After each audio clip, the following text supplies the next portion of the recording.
കൊച്ചിക്കാരായിട്ട് new year എന്തായാലും fort കൊച്ചിയിൽ തന്നെ ആഘോഷിക്കുള്ളൂ ഞങ്ങൾ തീരുമാനിച്ചതാണ്. പക്ഷേ എല്ലാം തകിടം പറഞ്ഞത് ഒറ്റ രാത്രി കൊണ്ടാണ്. ഒക്കെ തകിടം പറഞ്ഞത് എങ്ങനെയാണെന്ന് ഡിനു 30-ാം തീയതി ട്രിവാൻഡ്രത്തോട്ട് പോയി. എന്തായാലും 31-ാം തീയതി ഉച്ചയ്ക്കാകുമ്പോൾ എത്തി നമുക്ക് നേരെ ഫോർട്ട് കൊച്ചിയിലോട്ട് പോകാമെന്നായിരുന്നു പ്ലാൻ. പക്ഷേ 30-ാം തീയതി രാത്രി ആയപ്പോൾ ഡിനുവിൻ്റെ വണ്ടി കേടായി. ഡിനുവിന് ഒരു ദിവസം മൊത്തം അവിടെ നിൽക്കേണ്ടി വന്നു. അങ്ങനെ നമ്മുടെ പ്ലാനൊക്കെ ഒരുമാതിരി സെറ്റായിരുന്നു നമുക്ക് മനസ്സിലായതുകൊണ്ട് കസിൻസ് എല്ലാം കൂടി വീട്ടിലോട്ട് വന്നിട്ട് നമ്മൾ വീട്ടിൽ തന്നെ ചെറുതായിട്ട് ആഘോഷിച്ചു. പിന്നെ ഡിനു വരുമ്പോൾ പോകാൻ തീരുമാനം. ഞങ്ങളുടെ പ്ലാൻ പോലെ തന്നെ ഞങ്ങൾ എല്ലാവരും ഒരുമിച്ചായിരുന്നു, വീട്ടിലായിരുന്നെന്ന് മാത്രം. എങ്കിലും ഞങ്ങൾ അത്യാവശ്യം വീടിൻ്റെ അടുത്തുള്ള പരിപാടിക്കൊക്കെ പോയി. പിന്നെ വീട്ടിൽ തന്നെ DJ ഒക്കെ വെച്ചൊന്ന് തുള്ളിയായിരുന്നു. പിന്നെ ഇപ്പോൾ ട്രെൻഡിങ് ആയിട്ടുള്ള കാര്യമാണ് 12 മണിയാകുമ്പോൾ ടേബിളിൻ്റെ അടിയിൽ പോയി മുന്തിരി കഴിക്കണം. അത് ഞങ്ങളും കഴിച്ചു. ഞങ്ങൾക്ക് പച്ചമുന്തിരി കിട്ടിയില്ല, കറുത്ത മുന്തിരിയാണ് കിട്ടിയത്. ഇനി ഞങ്ങളുടെ ലൈഫ് എന്താകും എന്നറിയില്ല, കരിപിടിൻ്റെ ജീവിതമാകുമോ എന്നറിയില്ല. എങ്കിലും ഞങ്ങൾ 12 കഴിച്ചു. അപ്പോഴത്തേക്ക് ഡിന്നു വിളിച്ചിട്ടാ നിങ്ങൾ റെഡിയായി നിന്നു, നമുക്ക് നേരെ ഫോർട്ട് കൊച്ചിയിലോട്ട് പോകുന്നു. പിന്നെ ആൾക്ക് ക്ഷീണവും ടയർഡൊന്നും ഇല്ല എന്ന് പറഞ്ഞ് നമുക്ക് ന്യൂ ഇയർ എന്തായാലും അടിച്ചു വിളിക്കണം, അത് മാത്രമേ ഉള്ളൂ ലക്ഷ്യം.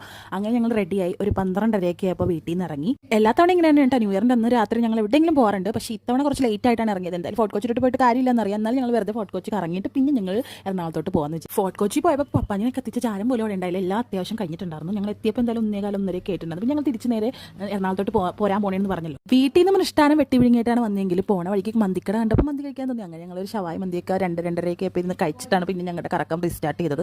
അവിടെ നേരെ പനമ്പള്ളി നഗറിലോട്ട് പോയി. പനമ്പള്ളി നഗറിൽ വലിയ റഷൊന്നും ഉണ്ടായില്ല, അല്ല സത്യം പറഞ്ഞാൽ ആരും ഉണ്ടായില്ല അവിടെ. അങ്ങനെ പിന്നെ ഞങ്ങൾ അവിടെ നിന്ന് നേരെ കലൂർ സ്റ്റേഡിയത്തിൻ്റെ അങ്ങോട്ട് പോയപ്പോഴാണ് ഗൈസ് എന്താ തിരക്കെന്ന് പറയും. എല്ലാവരും പാട്ട് വെച്ച് അടിപൊളി DJ, ഓരോ കാറിലും ചുറ്റിനും നിറച്ച ആൾക്കാരാണ്. കാറിൽ പാട്ട് വെച്ചിട്ട് എല്ലാവരും കൂടി കിടന്ന് തുള്ളണമായിരുന്നു കേട്ടോ. മന്തി കഴിച്ചപ്പോൾ തന്നെ എല്ലാവരും സൈഡായിട്ടുണ്ട് കേട്ടോ. ആദ്യം സൈഡായത് അല്ലുവാണ്, അതായത് എൻ്റെ അനിയത്തി. പിന്നെ ഞങ്ങൾ കലൂര് തന്നെ മൊത്തം കറങ്ങി. ഞാൻ 2 ട്രോഫികളുമായിട്ടാണ് പോയത്, അതുകൊണ്ട് നമുക്ക് തുള്ളാനുള്ള ഒരു ചാൻസ് ഇവിടെ കിട്ടിയില്ല. കാരണം ഇറങ്ങി നിന്ന് മഞ്ഞൊക്കെ ഉണ്ടല്ലോ, അതുകൊണ്ട് നമ്മൾ തുള്ളിയില്ല. നമ്മൾ 3:30 വരെയൊക്കെ ഇവിടെ കലൂര് മൊത്തം നടന്ന് പിന്നെ ചായയൊക്കെ കുടിച്ചായിരുന്നു അതിൻ്റെ ഇടക്ക്. പിന്നെ ഞങ്ങൾ എല്ലാവരും ഒരേ സ്വരത്തിൽ പറഞ്ഞു ഈ ന്യൂ ഇയർ എന്തായാലും അടിച്ചു പൊളിച്ചു. അത് എല്ലാ ന്യൂ ഇയറും ഞങ്ങൾ പറയാറുള്ളതാണ്. അത് കഴിഞ്ഞ് പിന്നെ വീട്ടിലോട്ട് വന്നിട്ട് രാവിലെ 11 മണിയൊക്കെ എപ്പോഴാണ് എഴുന്നേറ്റ ഉടനെ തന്നെ പിന്നെ ഞങ്ങൾ സെറ്റിൽ പാട്ടൊക്കെ വെച്ച് ഞങ്ങളെല്ലാവരും കൂടി തുള്ളാണ്. ഇതിപ്പോൾ ജാനുവരി 1 ആണ് കേട്ടോ. നല്ല രസമായിരുന്നു ഈ ദിവസത്തെ രാവിലെ. ഞാനും അമ്മയും പണിയായിരുന്നു അടുക്കളയിൽ. പക്ഷേ ഇവർ ഡാൻസ് തുള്ളണ കണ്ടപ്പോൾ നമ്മൾ ഓടി വന്നു. അത് കഴിഞ്ഞപ്പോൾ നമ്മുടെ ഫുഡൊക്കെ റെഡിയായി.